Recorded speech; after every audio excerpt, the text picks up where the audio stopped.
Hello everyone, so welcome in GATE वाला platform. And यहाँ पर मैं आप लोगों को मिला रहा हूँ ऐसे अचीवर्स से जिन्होंने लाइफ में स्टडी की बिहाफ पे कुछ बड़ा अचीव किया है। एंड गाइज, इन लोगों की जर्नी से अगर आप सीखेंगे तो आपको एक अलग ही लेवल का डायरेक्शन मिलेगा अपने करियर में भी।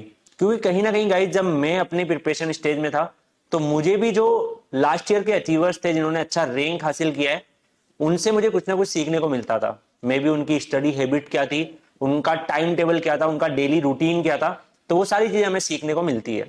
तो आज मैं आपको मिलाने वाला हूं कौस्तव मिश्रा से, जिनकी गेट में AR11 आई है मैकेनिकल ब्रांच में, एंड एक्सी में इनकी AR17 आई है।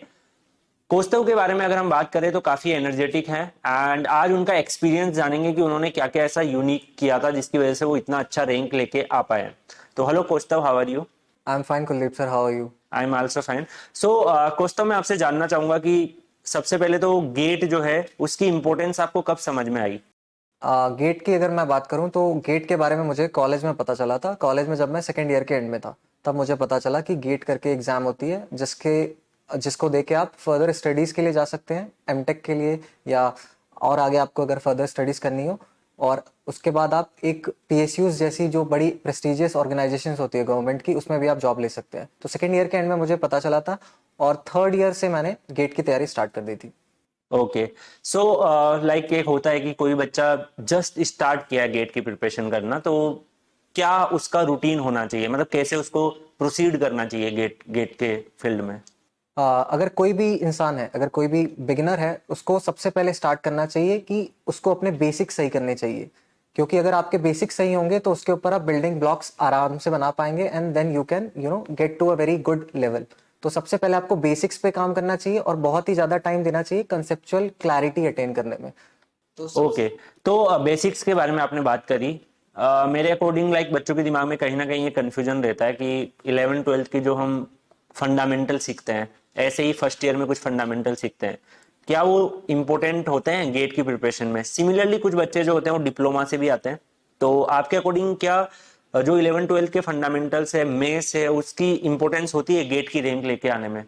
अगर हम बात करें कि फंडामेंटल्स इंपॉर्टेंट होते हैं कि नहीं, तो जिनके पहले से ही फंडामेंटल स्ट्रांग होते हैं तो उनको थोड़ा सा एज तो होता ही है एज कम्पेयर टू एक नॉर्मल इंसान जो पहली बार ही तैयारी कर रहा है। बट इसका कहीं भी ये मतलब नहीं है कि जिसके फंडामेंटल्स पहले स्ट्रांग नहीं थे या जिसने पहले कुछ नहीं करा है और जिसके बेसिक्स क्लियर नहीं है तो वो कुछ नहीं कर पाएगा या वो गेट में एक अच्छी रैंक नहीं ला पाएगा। तो फंडामेंटल्स आर वेरी इंपॉर्टेंट। अगर आपके पास है तो आपको एक शुरू में हेड स्टार्ट मिल सकता है कि आपको बहुत सारी चीजें पहले से ही पता है। बट अगर आपके पास फंडामेंटल्स की नॉलेज नहीं भी है तो you can invest your time and you can attain this knowledge कि आप फंडामेंटल्स अपना समय देके इंप्रूव कर सकते हैं और उसके बाद आप मेहनत करके एक अच्छी rank you can achieve it. Okay. So आपके अकॉर्डिंग मिनिमम कितना टाइम देने की नीड है एक स्टूडेंट्स को, अगर वो लाइक 1 ईयर के ड्यूरेशन में तैयारी करे गेट एग्जाम की? तो अगर हम गेट की बात करें तो मिनिमम गेट जैसी बड़ी एग्जामिनेशन जो होती है उसमें बहुत ही वास्ट कोर्स होता है, मतलब बहुत सारे सब्जेक्ट हैं। If I talk about mechanical, 14-15 subjects हैं मैकेनिकल में। तो 3-4 महीने की ये तैयारी नहीं है, this is a very long journey. अगर आप अच्छे तरीके से मेहनत करेंगे और कंसिस्टेंसी से करेंगे तो you can complete your course in 7 to 8 months। तो 6 से 8 महीने का समय एक नॉर्मल कैंडिडेट को लगता है और कम समय भी लग सकता है, डिपेंड्स कि आप की स्पीड क्या है और आप किस तरीके से चीजों को ग्रास्प कर पाते हैं। बट आई वुड से कि मुझे 6 से 8 महीने तो कोर्स कंप्लीशन में लगे थे and this is the usual thing कि ये सबको ही लगता है। अच्छा, मेरे साथ कई बार ऐसे बच्चों ने किया है, कई बार ये क्वेश्चन भी पूछा है कि मिनिमम कितने ड्यूरेशन की स्लीप हमें लेनी चाहिए, रेस्ट की कितना नीड है हमें, एंड अगर आप कंटिन्यूटी के साथ एक साथ पढ़ने बैठते हैं तो कितना लॉन्ग ड्यूरेशन तक आप पढ़ें और उसके बाद आप ब्रेक लें? जैसे अगर हम रेस्ट की बात करें तो काफी जो बच्चे होते हैं उनको ऐसा लगता है कि स्लीप का इंपॉर्टेंस वो समझ नहीं पाते। उनको ऐसा लगता है कि हमें अगर समय सेव करना है और हमें ज्यादा पढ़ना है तो हम बाकी जगह टाइम कट ना करके हम अपना स्लीप में ही टाइम कट कर दे। तो जो भी ऐसे बच्चे हैं जिनको ऐसा लगता है कि रेस्ट इज नॉट इम्पॉर्टेंट, वो बहुत ही अपने लेवल पे एक बड़ी गलती कर रहे हैं। क्योंकि रेस्ट भी बहुत ज्यादा ही इंपॉर्टेंट होता है। क्योंकि अगर आप रेस्ट नहीं करेंगे तो आपका ब्रेन प्रॉपर फंक्शनिंग नहीं कर पाएगा। तो ह्यूमन बॉडी भी मशीन की तरह ही है एक, और किसी भी मशीन को रेस्ट की आवश्यकता होती है। सुबह आप जब सुबह सो के उठते हैं तो आप पंखा स्विच ऑफ करते हैं क्योंकि पंखा को रेस्ट चाहिए, उसी तरीके से आपको भी रेस्ट चाहिए और आपकी प्रॉपर ब्रेन की फंक्शनिंग के लिए rest is very very important. तो अगर आपको टाइम कट ही करना है और आपको टाइम बचाना है कि आप स्टडीज में इन्वेस्ट कर पाए, तो rather than cutting on sleep, आप डिस्ट्रैक्शंस और जो एक्स्ट्रा करिकुलर एक्टिविटीज जो आप पढ़ाई को छोड़ के करते हैं, try to cut on that instead of cutting on to your sleep. Okay, मैं आपसे एक सवाल ये भी पूछना चाहूंगा कि कई बार होता है कि जब हम प्रिपरेशन कर रहे होते हैं तो डिमोटिवेशन हमें होने लगता है, डिप्रेशन हमें होने लगता है, बहुत सारा हम स्ट्रेस लेने लग जाते हैं, तो इन सब चीज़ों से कैसे डील करना चाहिए आज के स्टूडेंट्स को? तो आज के जैसे हम बात करें तो किसी बहुत ही नॉर्मल है ये, जैसे जैसे मैं पहले भी बात कर रहा था, GATE is a very long journey कि 3-4 महीने का गेम नहीं है ये, 6-7-8 महीने आपको देने पड़ेंगे। तो काफ़ी बार ऐसा हो जाता है कि मोनोटोनस जिंदगी हो जाती है, लगता है कि सुबह उठ रहे हैं, खा रहे हैं, पढ़ रहे हैं, फिर सो जा रहे हैं, सेम रिपीट कर रहे हैं थ्रू आउट दी वीक।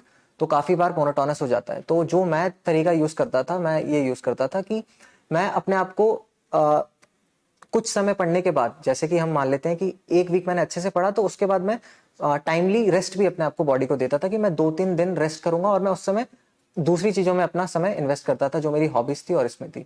और स्ट्रेस को लेके कि कैसे डील करना है और कैसे देखा जाए, तो इसको लेके मेरा यही है कि आपको अगर स्ट्रेस से आपको अगर स्ट्रेस हो रहा है थोड़ा सा कि आपको बड़ी एग्जाम को आप टारगेट करके चल रहे हैं, बट तो स्ट्रेस होना लाजमी है। तो इसको अगर आपको दूर करना है तो आपको सबसे पहले तो ये देखना पड़ेगा कि आप जो गोल लेके चल रहे हैं वो बहुत ही बड़ा गोल है।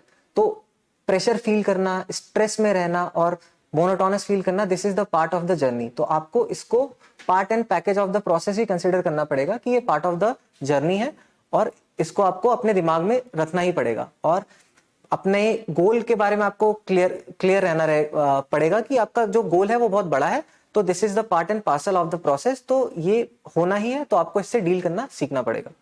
ओके, तो मैं आपसे ये जानना चाहूंगा कि रिसेंटली आपने सुना होगा कि गेट वाला जो प्लेटफॉर्म है वो काफ़ी अफोर्डेबल एजुकेशन में लॉन्च हुआ है, तो आपने भी चीज़ें देखी होगी, तो आपको क्या लगता है कि कितना हेल्पफुल रहने वाला है ये स्टूडेंट्स के लिए?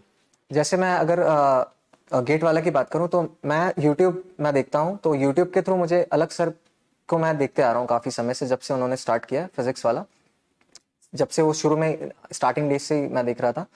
तो ये है कि जो मैंने देखा है कि फिजिक्स वाला जो है, जो ये ऑर्गेनाइजेशन है, इसका बच्चों के साथ काफ़ी अच्छा एक कनेक्शन पहले से बिल्डअप है। जैसे मैं देख रहा था कि गेट सेक्शन की अगर मैं बात करूं तो गेट सेक्शन में बिना एक भी वीडियो डाले आई सॉ दैट कि अराउंड 19-20 हजार लोगों ने, बच्चों ने पहले से सब्सक्राइब करके रखा था।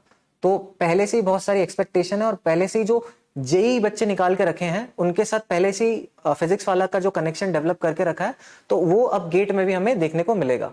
तो फिजिक्स कई वाला लोगों की जिंदगी अभी चेंज होगी, लाइक जो इमेजिन नहीं कर सकते मे बी, कई लोगों के ड्रीम्स होते हैं लेकिन फाइनेंशियल कंडीशन की वजह से वो नहीं मूव कर सकते, तो उनका तो डेफिनेटली चेंज होने वाला है। इस पे भी मैं ऐड करना चाहूंगा कि फिजिक्स वाला इस तरीके से वर्क करते हैं कि ये लोग अफोर्डेबल एजुकेशन प्रोवाइड करते हैं। तो जैसे कि अभी मैंने लॉन्च इवेंट भी देखा था, तो गेट के जो कोर्सेज लॉन्च किए हैं that are very very affordable, कि कोई गांव का बच्चा या जिसके पास फाइनेंशियल कंडीशन जिसकी सही नहीं भी है, he can also afford that, और वो अपनी तैयारी ऑनलाइन माध्यम के से ही अच्छे से कर सकता है instead of paying very high fee at the offline institutes. तो देखा आपने, लाइक आपको ये भी पता चला होगा जितने भी स्टूडेंट्स है कि जो एक सक्सेसफुल पर्सन होता है, एक सक्सेसफुल स्टूडेंट्स होता है, वो कैसा सोचता है। जैसे कोस्तव के बारे में अगर आपने ये सेशन लिया होगा, देखा होगा, अटेंड किया होगा, तो आपको पता चला होगा कि उनका माइंडसेट क्या है, उनका विजन क्या है, कैसे वो चीजें सोचते हैं। तो कहीं ना कहीं अगर आप लाइफ में कुछ सक्सेसफुल होना चाहते हैं तो आपको आपकी जो थिंकिंग है, थॉट प्रोसेस है, उसको भी इम्प्रूव करना पड़ता है। एंड मैं कोस्तव को थैंक्स बोलना चाहूंगा बच्चों के बिहाफ पे एंड प्लेटफॉर्म के बिहाफ पे कि उन्होंने अपना यूजफुल टाइम दिया, एंड डेफिनेटली कई बच्चों को ये हेल्प भी किया होगा। आगे भी मैं चाहूंगा कि जब भी कोस्तव को टाइम मिले वो अपना एक्सपीरियंस शेयर करें एंड बच्चों की हेल्प करने का ट्राई करें। So thank you Kaustav. Thank you Kuldeep sir for having me on this platform. Thank you so much.